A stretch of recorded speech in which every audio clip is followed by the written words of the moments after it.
Welcome to another episode of the Contagious Culture podcast. I'm your host, Kyle King. And the goal of this podcast is to help you create an ecosystem of academic excellence. For the last few weeks, we've talked about the different stages of fundraising. We've also talked about how do you ultimately fundraise better. As the founder of the Culture Lab, and as someone that is committed to being able to get students the resources that they desire so that schools can better perform, today's topic is critical to you. Now, one of the questions that we've been getting frequently is, Kyle, I hear you talking about all of these strategies to be able to fundraise and who are the key members for our team and what are the specific questions that we should be asking and how do we do this and how do we timeline and KPI and all of these various things. But what are the tools that we need? What's the collateral? What are the things that we need to start this work or to do this work? And in this video, I'm going to share 5 tools that every school must have before you start your fundraising journey. Now, I'm not saying not to jump out of the plane and build the wings and build the plane on the way down. What I am communicating is throughout this process, if you want to fundraise smarter and you want to be more purpose-driven in your developmental process and you want to achieve results that allow you to grow your school, to impact your students, as well as empower your educators, then without these 5 tools, it's going to slow down your process. So tool number 1 is a tool what we call at the Culture Lab the awareness tool.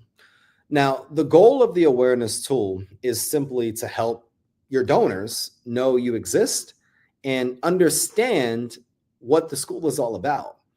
Now, what this looks like is I want you to think about your own life. If you heard about this company called Amazon, but you didn't know who they were and you wanted to buy something from them, where would you go first to learn about them? You'd probably go on your phone and you would go to that thing called Google and you would type in Amazon and then there would be a link and then you would click that link to Amazon. Where would that take you? It would take you to Amazon's website or their landing page so that you could learn about what Amazon is doing. If you don't have a website or a landing page to your fundraising initiatives, to your development initiatives, then it's challenging for people to understand, to know, to like, to trust, and to engage and buy with you or invest with you as a part of what you're trying to sell them. Now, as a school community, I recognize all schools, most schools have a website. I also understand that most schools' websites are terrible. It may have, just basic information in regards to mission, vision, values, K-12 institution, public charter, or private school or public school, but there's not a lot of information on various things that you're doing that are cutting edge or innovative or highlighting students or highlighting other, educators or various things that you may have going on within the school. What I look at a website to be is the one-stop shop to learning everything about your school. And how can you build a website or have a landing page that I don't need to call the school to ask any more questions. It's now just about emailing, following up with the specific person's contact information about the various things that I need to do, whether it's enroll my child, invest money into the school, show up at an event. Your school's website needs to be highly optimized for mobile, but then it also needs to be user-friendly as well. Now, this is not a conversation today about websites. But what I will say in the developmental process, you need to at least have a landing page specific to your development efforts, to fundraising, to your initiatives, to your goals, to the why of the school, specifically where donors can come, they can learn about the what, the why, the how, the when, the where, the who, and they can potentially contact someone directly. And you can have someone's email linked or their phone number on that page, or they can have a form where they can fill out and your team members can follow back up with that individual. Awareness is critical. So that's just the website. Now, we live in an age of social media. Most times people find out what's going on in the world through LinkedIn, through Instagram, through YouTube, before we even turn on the news. Most people don't even have the CNN app or the ABC or MNBC app on their phone. They find out current news, various social media platforms. So if you don't have a specific page for your developmental efforts on social media and have tools, what we call social media management tools, then it's going to be challenging for people to continue to hear about what it is that you're doing, or even the goals, the wins that you have, and how you're serving the community based upon the various donations that you've received as an organization. Now, I'm not saying just have social media tools. I'm not saying just have an Instagram or YouTube or LinkedIn. Based upon who you're attracting or going after would be based upon the types of tools or platforms that I would recommend you using. What we're sharing in regards to awareness is you need to at least have a social media management tool. Tools like HubSpot or Hootsuite, Buffer, tools that, even Canva allows you to schedule content out there. These tools are necessary so that you can continue to keep consistency with your cadence in marketing and scheduling content for your audience or for your potential donors to essentially get in touch with you or share or see what you're doing as well. Another tool under this awareness tab will be email outreach and tools like Constant Contact. I know a lot of schools use Constant Contact. MailChimp, I know a lot of schools use MailChimp, or even HubSpot, which is a CRM tool, but it also has an email automation feature. These tools are necessary. Now, I know I may be going over some of you all's head, and write these tools down that I'm mentioning so that you can be able to understand the types of tools that we may need to have. Now, the specific system that you're using is completely up to you, but you just want to be sure that you have a website or landing page, you have a social media management tool, you have an email outreach method, and then the fourth one is some form of digital advertising. Now, whether you're running Meta ads, Google ads, whether you're using tools like ClassTag, those are specific system. But tool number one is, how are we creating awareness out there about what we're doing? How are people seeing that we exist? And how are we sharing our message out there? And at the bottom of this video, we're going to provide a download with all of these specific tools so that you can learn about them, so that you can begin to create your own accounts and logins for them in the order that we're creating them today. But I want you to write down at least the 5 tools so that moving forward, these are the exact tools that we need to hyperpower and hyperdrive our specific fundraising efforts. So number 1 is awareness. Number 2 is critical as well, is interest. Now, what are we doing as an organization to spark curiosity and that connection with our audience? This is almost more important than the tools to manage and website, because some people have such an amazing social media following where they may not need a website. They're leveraging social media as their platform.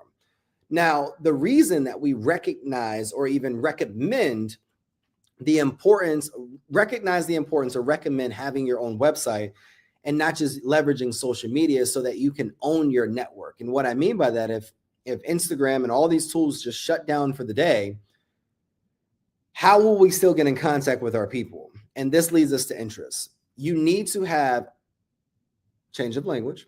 I would recommend that you have a CRM tool, a customer relationship management tool, something like Salesforce, HubSpot.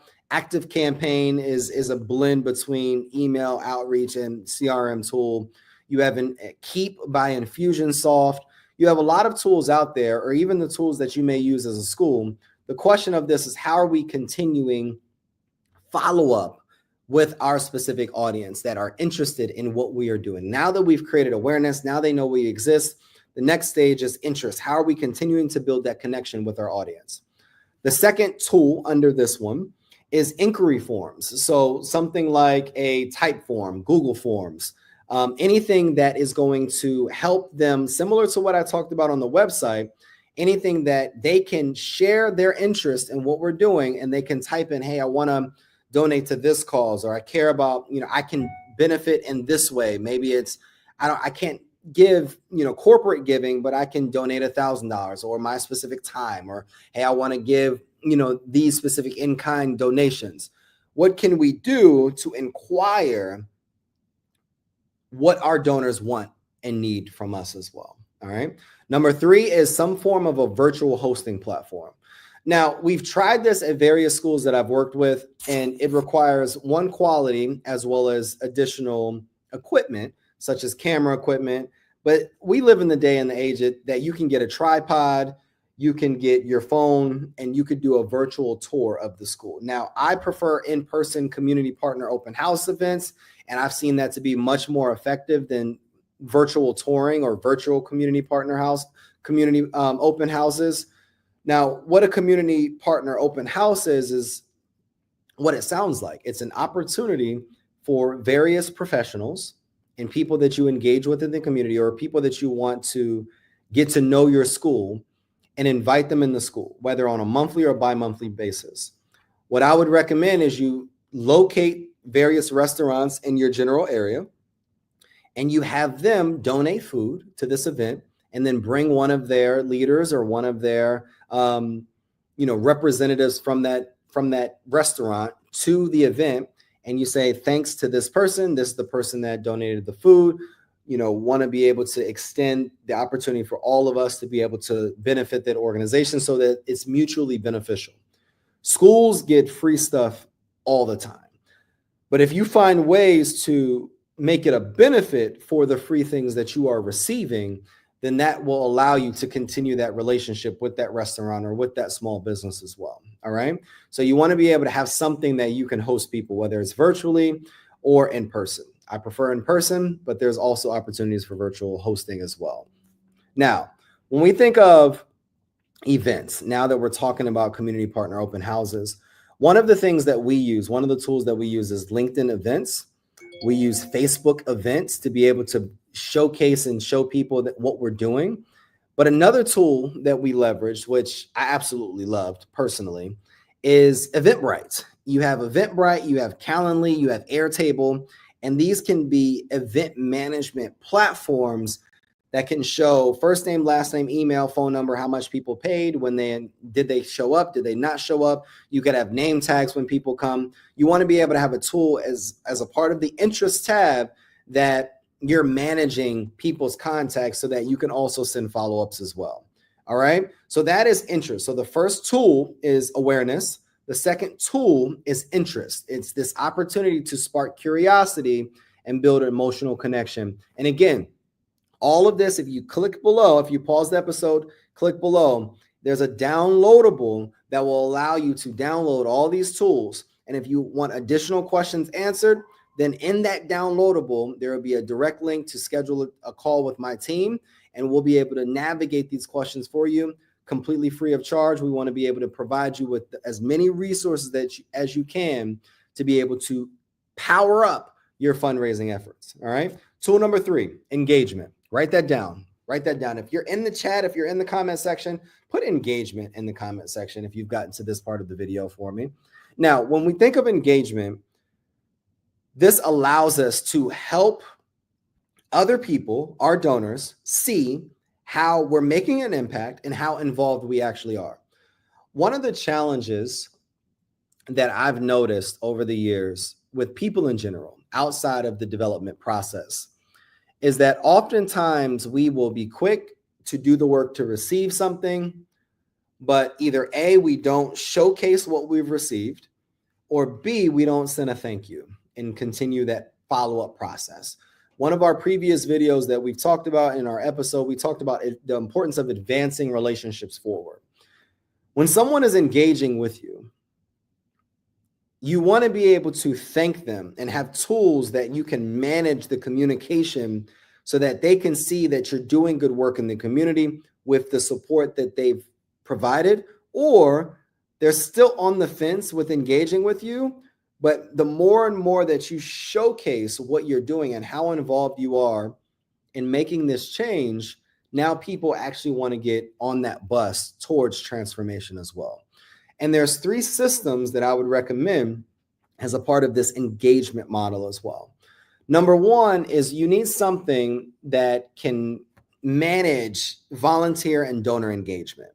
One of the challenges that I experienced as a former director of school culture and student advancement is that we had all of these opportunities for parents as a part of this separate committee that I was managing personally, but there was no way to manage all of the various volunteers. We would just post an event and there was no way to manage, all right, these volunteers are at this event and these volunteers are at this event.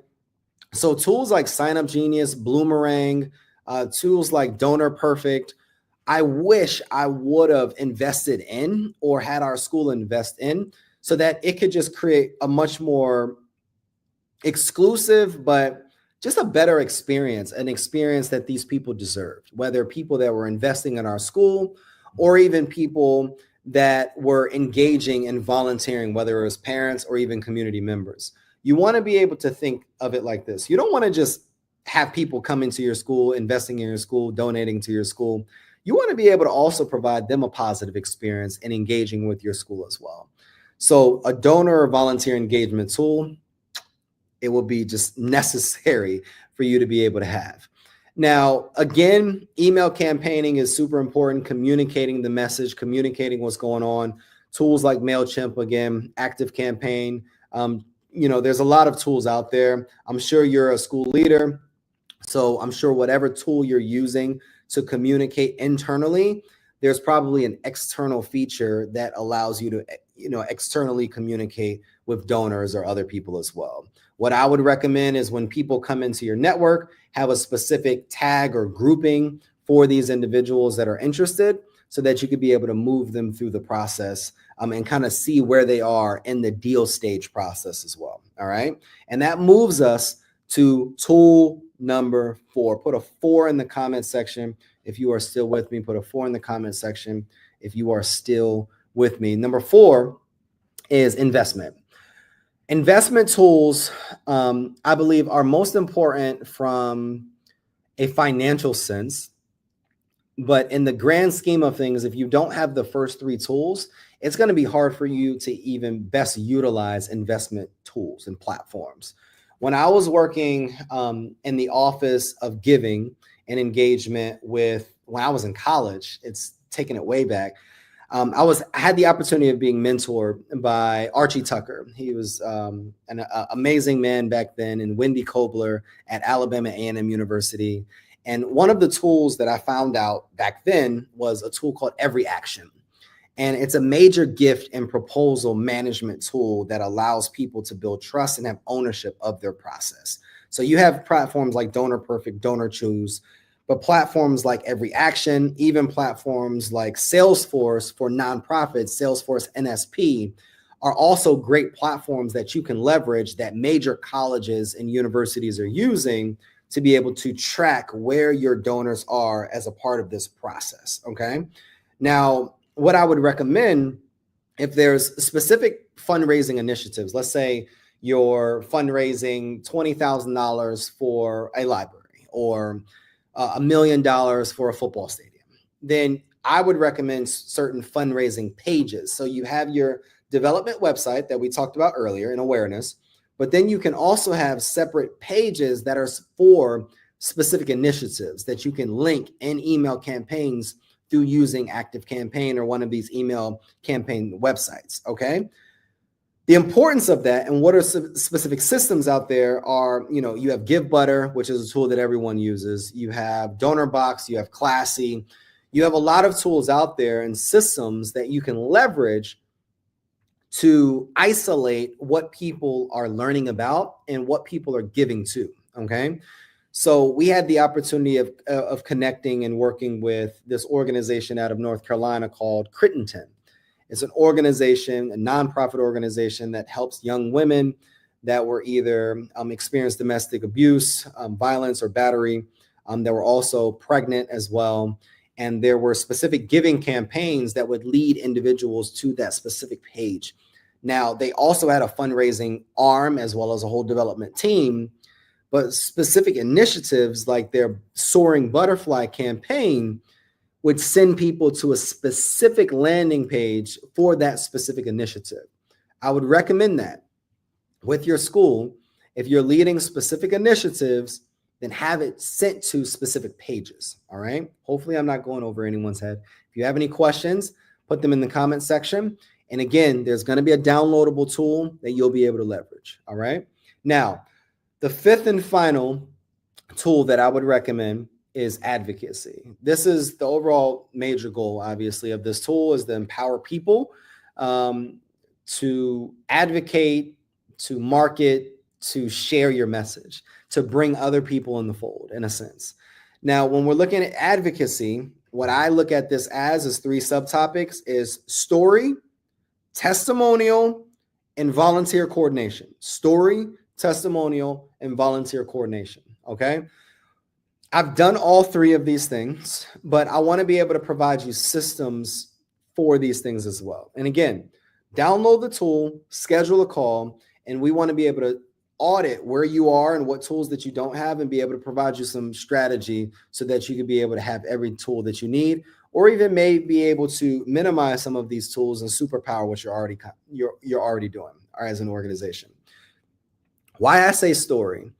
You need something that people can submit their impact story, whether it's an educator sharing how they engaged with a specific nonprofit, whether it's a student where it's, hey, I went to this event and students were able to share their stories. What we did after each event, we had the event, we had provide your feedback. It was a QR code. Students used their phone to scan the QR code. They were able to submit all of the different questions. Now, as a director of school culture and student advancement, I was able to track it. Do I need to bring the speaker back? Do we need to go deeper? What questions were students asking? What testimonials did they have? And now we're able to get this information, chop up the testimonials, send that as a thank you to the speakers that came in or to the donors. I'm giving y'all all the game today. Like I missed this work, and that's why we began to do this work for other schools and institutions, because that process allowed us to create additional relationships. This process allowed us to be able to create additional dollars and be able to have additional results, not just in the classroom in the schools, but also in the community as well. All right. Now, the second point is testimonial. How can we get testimonials? Loom, Vimeo, Canva video. You can do, if you have video equipment, you can do video testimonials. If you bring on videographers, we would recommend that if you're doing an in-person event. I would recommend recording events if you're doing them virtual, but you want to be able to have testimonial and then link them in newsletters that you're sending out so that people can see the great work that you're doing as a school, but then donors can also see their contribution and where it's going to as well. And then the last point is volunteer coordination. Again, like I talked about earlier with volunteer management, you want to be able to have a way to manage people so that they can be able to have the best possible experience. So we're going to recap this. Number one is awareness. Number two is interest. Number three is engagement. Number four is investment. Number five is advocacy. With these 5 tools, you will be able to power up and super drive your fundraising efforts, and mobilize resources in a way that would not just drive results financially, but also would increase enrollment, allow you to engage with your community, and ultimately increase the level of impact that you're having within your school, within your students, within your teachers, and within your broader community. My name is Kyle King. I am the host of the Contagious Culture podcast, and we'll see you all next episode.